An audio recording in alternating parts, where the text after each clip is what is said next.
بسم اللہ الرحمن الرحیم۔ اسلامی معلومات حاصل کرنے کے لیے ہمارے یوٹیوب چینل کو ابھی سبسکرائب کریں اور بیل آئیکن کو ضرور دبائیں تاکہ آپ کو ہر نئی ویڈیو کی اطلاع فوراً ملے۔ اللہ آپ کو اجر دے، جزاکم اللہ خیر۔ آج کا مضمون ہے، نیچے ایک تفصیلی اور مکمل مضمون دیا جا رہا ہے جس کا موضوع ہے قرآن شریف پڑھنے پر ملنے والی نیکیاں اور قرآن پڑھنے کی شرائط۔ تعارف۔ قرآن مجید اللہ رب العزت کی وہ آخری کتاب ہے جو خاتم النبیین حضرت محمد مصطفیٰ پر نازل ہوئی۔ یہ کتاب ہدایت، رحمت، نور، شفا اور برکت کا سرچشمہ ہے۔ قرآن مجید کا پڑھنا نہ صرف روحانی سکون عطا کرتا ہے بلکہ اس کے ایک ایک حرف پر بے شمار نیکیاں ملتی ہیں۔ لیکن قرآن کو پڑھنے کے لیے کچھ شرائط اور آداب کا خیال رکھنا بھی فرض ہے تاکہ تلاوت کا حق ادا ہو سکے۔ حصہ اول، قرآن شریف پڑھنے پر نیکیاں۔ ایک، ہر حرف پر 10 نیکیاں۔ حضرت عبداللہ بن مسعود رضی اللہ عنہ سے روایت ہے کہ رسول اللہ نے فرمایا، جو شخص قرآن کا ایک حرف پڑھے گا اسے ایک نیکی ملے گی اور ہر نیکی کا بدلہ 10 گنا ہے۔ میں یہ نہیں کہتا کہ علم ایک حرف ہے بلکہ الف ایک حرف، لام ایک حرف اور میم ایک حرف ہے۔ ترمذی، حدیث 2910۔ 2، دن رات تلاوت کا ثواب۔ جو شخص دن رات قرآن کی تلاوت کرتا ہے اس کے لیے یہ قرآن قیامت کے دن شفاعت کرے گا۔ قرآن 2 سفارش کرنے والے بن کر آئے گا، روزہ اور قرآن۔ مسند احمد۔ 3، تلاوت کرنے والے فرشتوں کی میت میں۔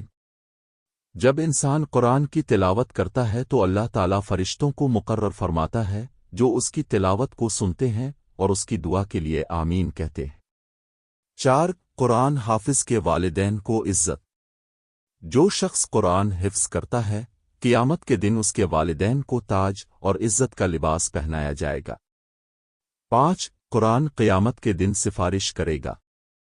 حضرت ابو امامہ رضی اللہ عنہ سے روایت ہے کہ رسول اللہ نے فرمایا، قرآن پڑھا کرو کیونکہ یہ قیامت کے دن اپنے پڑھنے والوں کی سفارش کرے گا۔ مسلم، حدیث 804۔ 6، نیکیوں کا خزانہ۔ قرآن کی تلاوت صرف نیکی ہی نہیں بلکہ یہ نیکیوں کا خزانہ ہے۔ ایک ایک آیت میں کئی دروازے جنت کی طرف کھول دیتی ہے۔ حصہ دوم، قرآن پڑھنے کی شرائط۔ 1، نیت خالص ہونا۔ قرآن کی تلاوت صرف اللہ کی رضا کے لیے ہونی چاہیے، دکھاوے یا دنیاوی مقاصد کے لیے نہیں۔ 2، وضو کی حالت میں ہونا۔ قرآن کو چھونے اور پڑھنے کے لیے وضو فرض ہے۔ لا یمس الا علم طہارون۔ الواقعہ 79۔ 3، جگہ کی طہارت۔ قرآن پاک کی تلاوت پاکیزہ جگہ پر کی جائے جیسے مسجد، نماز کا کمرہ یا کوئی صاف جگہ۔ 4، لباس کی پاکیزگی۔ تلاوت کے وقت لباس کا پاک اور شرعی طور پر ڈھکا ہونا ضروری ہے۔ 5، تجوید کے ساتھ تلاوت۔ قرآن کو درست تلفظ اور تجوید کے ساتھ پڑھنا فرض عین ہے۔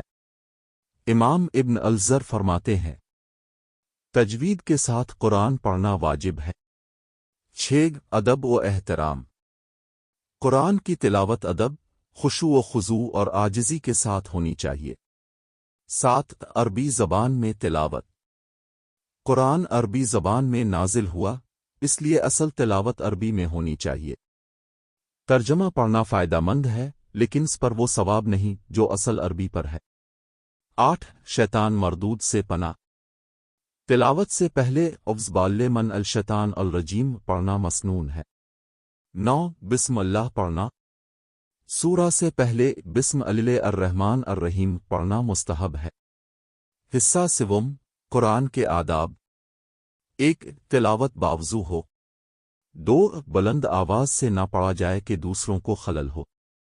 3، قہقہا، گپ شپ دنیاداری کی بات نہ کی جائے۔ 4، تلاوت کرتے وقت وقف اور رکوع کا خیال رکھا جائے۔ 5، معنی پر غور کیا جائے۔ 6، خشتن الہی کے ساتھ تلاوت کی جائے۔ 7 ہر دن کچھ نہ کچھ قرآن ضرور پڑھا جائے۔ حصہ چہارم، قرآن پڑھنے کی برکتیں۔ 1 دل کو سکون ملتا ہے۔ 2 رزق میں برکت ہوتی ہے۔ 3 گھروں سے شیطان بھاگتا ہے۔ 4 بیماریاں دور ہوتی ہیں۔ 5 تلاوت کرنے والا اللہ کا مقرب بن جاتا ہے۔ 6 قبروں کا عذاب ہلکا ہوتا ہے۔ 7 جنت کے دروازے کھلتے ہیں۔ حصہ پنجم، قرآن مجید سے دوری کے نقصانات۔ 1 دل مردہ ہو جاتا ہے۔ 2 برکتیں اٹھا لی جاتی ہیں۔ 3 ایمان کمزور ہو جاتا ہے۔ 4 دنیاوی و اخروی نقصان ہوتا ہے۔ 5 قرآن قیامت کے دن شکایت کرے گا، اے رب، میری قوم نے اس قرآن کو چھوڑ دیا۔ الفرقان 30۔ حصہ ششم، قرآن کو یاد کرنا۔ قرآن کو حفظ کرنا سب سے اعلیٰ عمل ہے۔ حافظ قرآن جنت کے سب سے اعلیٰ درجات میں ہوگا۔ قرآن یاد کرنے والا اللہ کے خاص بندوں میں شمار ہوتا ہے۔ حصہ ہفتم، قرآن سے محبت کے مظاہر۔ 1 روزانہ وقت مخصوص کرنا۔ 2 قرآن کو سینے سے لگانا۔ 3 قرآن کو دوسروں تک پہنچانا۔ 4 تفسیر کا مطالعہ کرنا۔ 5 بچوں کو قرآن سکھانا۔ حصہ ہشتم، قرآن مجید کی تلاوت سے متعلق اقوال۔ حضرت عثمان، اگر دل پاک ہوں تو وہ قرآن سے سیر نہ ہوں۔ امام شافعی، قرآن کا پڑھنا دوا ہے، بے سکونی کا علاج ہے۔ حضرت علی، قرآن نہ بولتا ہے نہ سنتا ہے، لیکن جب اسے دل سے پڑھا جائے تو یہ زندگی دے دیتا ہے۔ حصہ نہم، قرآن پڑھنے والے کے درجات۔ 1 ناظرہ پڑھنے والا، 1 حرف پڑھنے کی۔ 2 تجوید کے ساتھ پڑھنے والا، دگنا اجر۔ 3 سمجھ کر پڑھنے والا، عمل کا دروازہ کھلتا ہے۔ 4 سکھانے والا، وہ صدقہ جاریہ۔ 5 یاد کرنے والا، قیامت کے دن تاج وقار۔ حصہ دہم، خلاصہ اور نصیحت۔ قرآن مجید صرف ایک کتاب نہیں بلکہ یہ زندگی کا دستور ہے۔ اس کی تلاوت، فہم، عمل، محبت، سیکھنا اور سکھانا ہر مسلمان کی ذمہ داری ہے۔ جو قرآن کو اپنا رہبر بنائے گا، وہ دنیا و آخرت میں کامیاب ہوگا۔